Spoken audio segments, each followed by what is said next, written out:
자, 이번 시간에는 우리가 캡스톤 디자인 이노베이션 시간에서 일단 라이노에 대해서 알아봤죠. 라이노, 그쵸? 라이노에 대해서 알아봤고요. 라이노는 이제 계속적으로 얘기할 건데, 얘는 무슨 모델링이라고 했어요? 넙스 모델링이라고 했습니다. 그쵸? 그래서 얘는 뭐예요? 선과 선을 이용해서 면을 만들고, 면들을 이용해서 입체를 만든다고 했어요. 자, 그래서 우리가 이제 3D 모델링을 했다. 지금 무슨 얘기냐?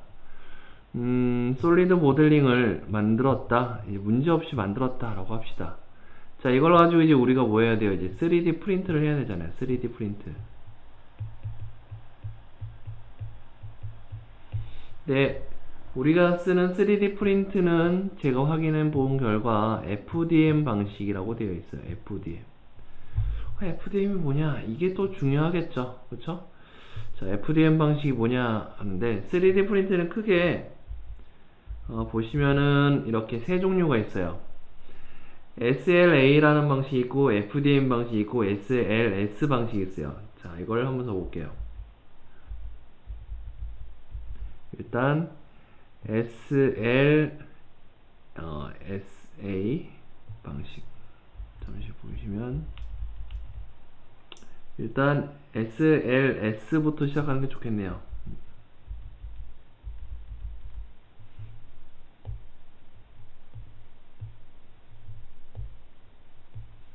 SLS 그 다음에 FDM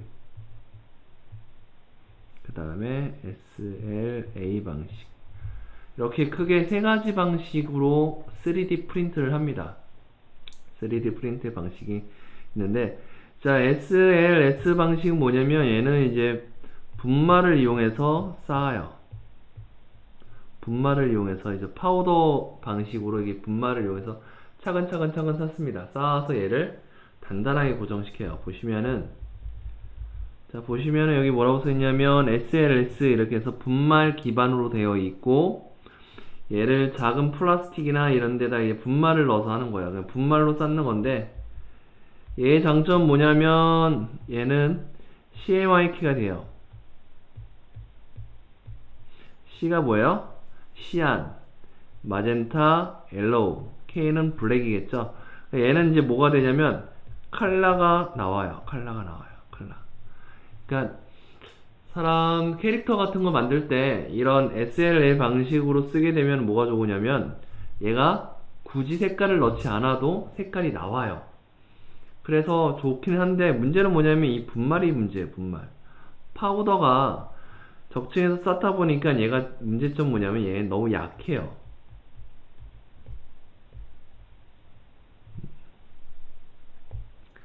짠짠짠. 약하다. 그래서 분말로 쌓다 보니까 가루로 쌓아요. 가루로 쌓다 보니까 얘를 아무리 단단하게 결정을 시켜도 톡 치면 부러져요. 깨져요, 그냥. 그래서 얘 좋은 점은 뭐냐면 이제 캐릭터 같은 거를 이제 포토 스캔 이용해서 이렇게 딱 스캔을 하고 난 다음에 그 다음에 이제 3D 프린트 하게 되면 자연스럽게 색깔이 다 나와요.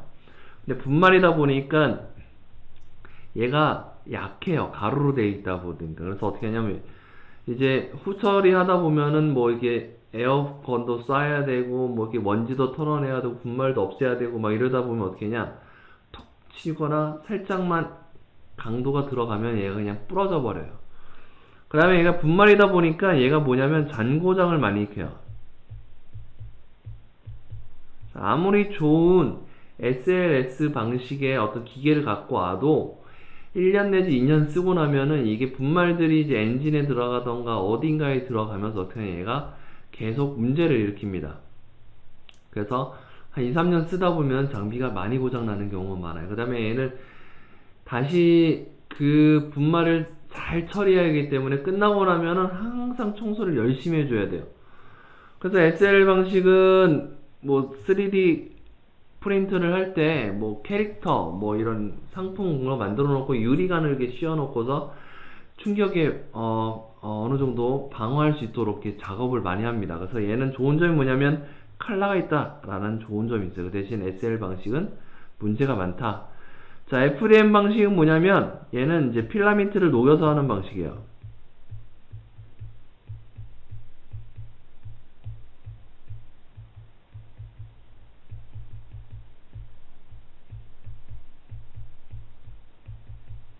그 다음에 이게 제일 대중화되어 있어요. 그래서 보시면은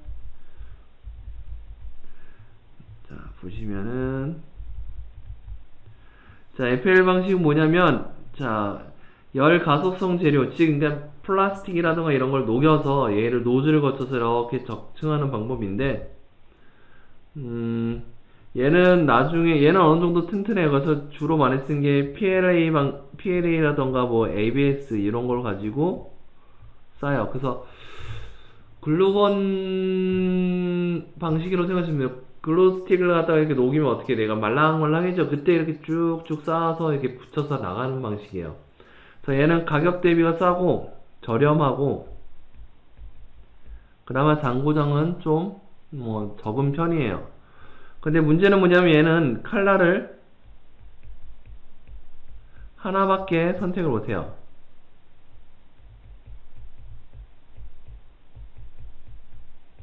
즉 필라멘트의 컬러가 하얀색이다 하면 하얀색만 나올 거고 필라멘트의 색깔이 노란색이다 하면 노란색이 나와요. 그래서 나중에 이제 색깔을 넣으려면 어떻게 되냐, 얘는 다시 잘 사포질하거나 후 가공을 해서 어떻게 되냐, 얘를 필라멘트를 다시 잘 맨들맨들하게 만든 다음에 그 다음에 컬러링을 다시 해야 돼요. 그래서 이 방식이 가장 대중적인 방식이죠. 그래서 SLS보다 얘가 좀 더 단단하겠죠. 그 다음에 이제 이 방식인데 얘는 뭐냐면 액상 수지를 얘를 경화시키는 거예요. 자, 무슨 얘기냐면 자, SLS 방식은 액체 기반의 어떤 플라스틱 수지가 있어요. 이걸 갖다가 레이저로 조사를 하든 어떤 에너지를 줘서 어떻게 얘를 단단하게 고정을 시켜가면서 쌓는 방식이에요. 그래서 얘가 가장 단단해요.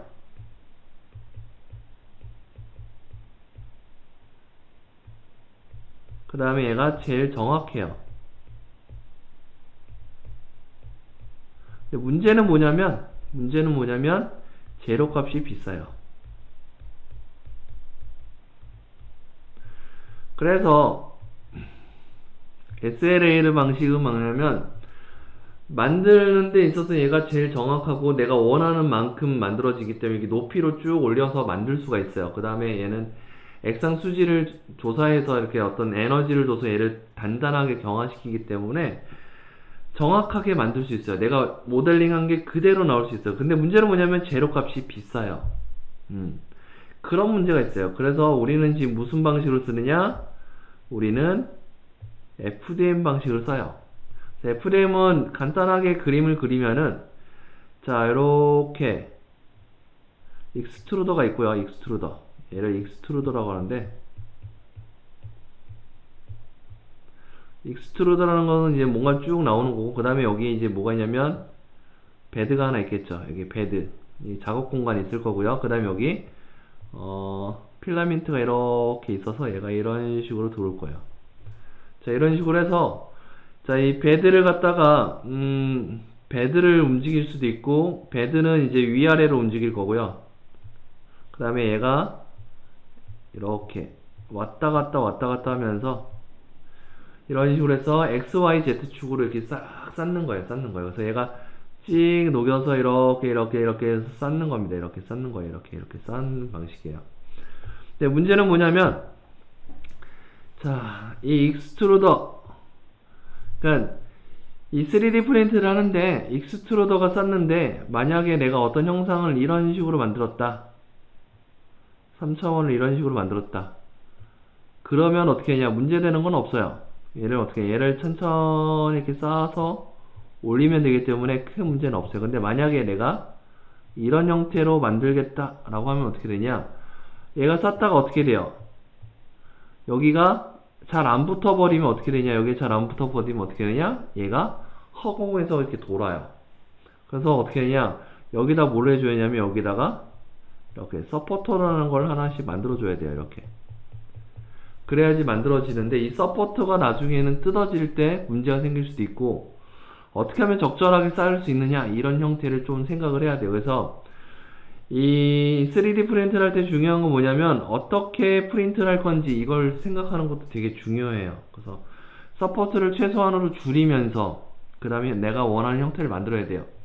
이렇게 그 다음에 캠 데이터가 정확해야 돼요. 캠 데이터가 만약에 어딘가 터져 있거나 그러면은 얘가 어느 정도는 막아줄 수 있는데 일단 솔리드가 정확하게 안 되면 이 솔리드가 정확히 안 돼 있으면 어떻게 하냐 이 캠 데이터가 정확히 안 돼 있으면 얘는 에러가 나요. 그래서 제일 많이 망가지는 게 이 익스트루더입니다. 근데 이 익스트루더가 망가지면은 3D 프린터에서의 중요한 중요한 부품이 없어지기 때문에 가장 좀 비싸요. 그 다음에 이 노즐의 해상도라던가 이런 것들이 이게 3D 프린트 FDM 방식에서의 가장 큰 핵심이 됩니다. 그래서 어떻게 적층할 거냐 적층 방법에 대해서 고민을 좀 해야 되고 그 다음에 또 중요한 건 뭐냐면 자 여기 이 베드 이 작업 공간이라는데 여기를 베드라고 해요. 베드 이 작업 공간이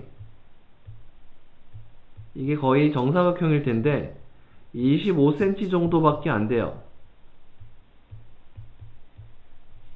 그래서 만약에 내가 이만한 걸 만들겠다 그러면 이걸 다 못 만들 거야. 이렇게 그러니까 베드 작업 공간이 큰 것들을 만들겠다라고 하시면은 이 가격이 또 굉장히 비싸집니다. 그래서 대부분의 아마 학교에서 연계돼서 하는 3D 프린터 업체라고 하더라도 이 베드 길이가 25cm를 안 될 건데 25cm를 다 못 쓰고 대부분 어느 정도 쓰면 20cm 정도라고 생각하시면 돼요. 20cm.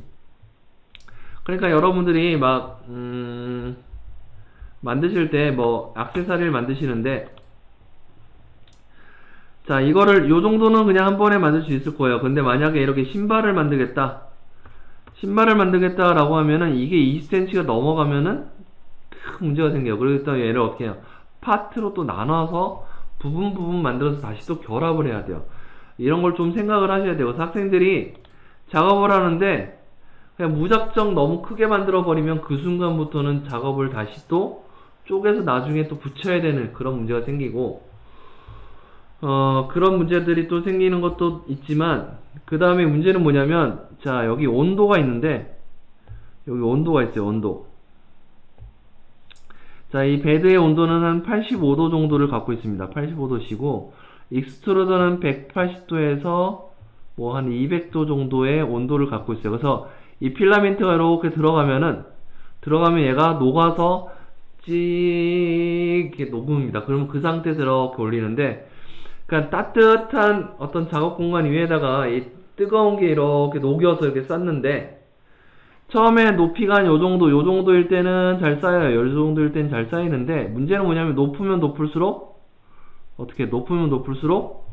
이 베드가 따뜻한 게 아니라 이제 어떻게 차가워지겠죠. 왜냐면 밑에 있으니까.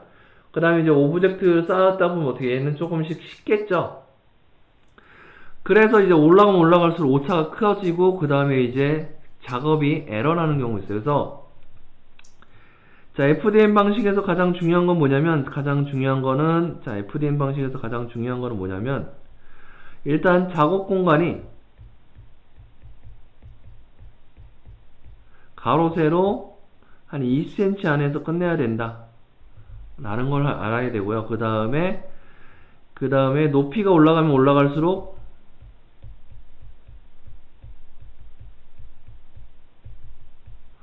에러라고 하기 오차가 커질 수 있다.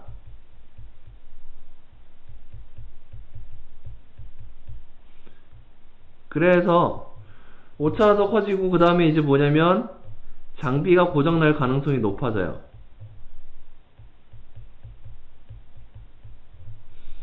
그러니까 높이가 올라오면 올라갈수록 익스트루더가 얘는 데이터가 들어왔기 때문에 그냥 계속 만들어줘요. 근데 이 밑이 튼튼하지 않으면 어떻게 돼요? 얘가 만들다가 여기 허공이 있겠죠. 그럼 허공에서 계속 얘가 돌아요.